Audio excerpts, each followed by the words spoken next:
standard quantity. So we know it's always 5 liter, and we filter in 2 paper filters. So we know there is 2.5 liter and 2.5 liter. So that's the standard that you compare across different places.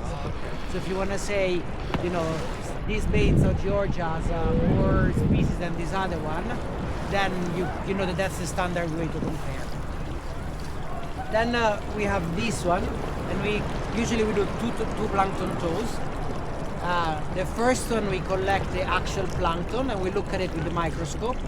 We actually have a machine that takes a 200 megapixel picture with a macro lens and back in the lab, and then the software separates the 200 megapixel picture into all the individual animals that are into the picture, and then you can upload them and the AI will tell you what family they are. So it's pretty insane. Yeah. Before we'll have taken, I don't know, 2 weeks per sample of their counting. Yeah. Now the machine can do in 1 click, and then the AI is processing. And we take the second plankton sample that we take. We basically shake the bottle when we go back home to basically make our plankton mush. Yeah. And then we let it set for 5 minutes, and we take the top 5 centimeters of water that we process for genetic. So that will tell us the genetic of all the plankton that are in that sample that we collected. So we can compare because the net, what does it do is it concentrate, right? You get like 500 meters of water passing through your net, concentrating all the animal and removing all the water.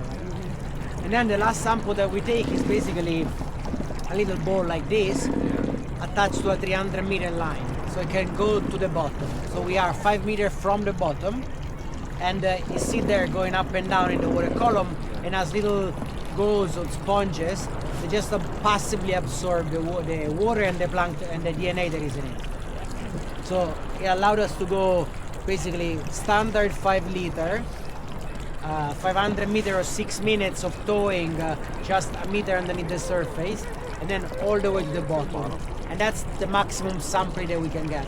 Last year we used a 5 liter Niskin bottle that you can go down to 30 meters. It's like a water bottle that goes down close, and then you send a weight, and the weight activates a mechanism that shut the bottle. So you go down open and then collect the water at the depth that you want. It's around 30-40 meters. But this year we want to try to go closer to see if there is species that we missed that live on the bottom or closer to the bottom. And you're comparing obviously each area for like it's the between concentration and sites. species. Yeah. So, sorry, you cannot tell with genetics and with this kind of net, you cannot do quantitative. Okay. You cannot say there are 200 species per liter, but it's qualities of how many species here versus how many species there. And the goal of the main goal of the project is to see if there are invasive species. So that one is, the baseline is there is none, and then either you find them or not, right? So it's just presence, it's not absence. You know what I mean? Yeah. Oh yeah. So that's incredible to think that even plankton can be invasive to certain areas, right? Or plankton is any species at any life form or life stage that is pushed by the current, right? That means a fish that spawn, if you find the eggs, that's plankton, right? Or a mussel, they have a face that is swimming around, that is plankton, right? So we're trying to catch at the adult stage, but also the larval stage.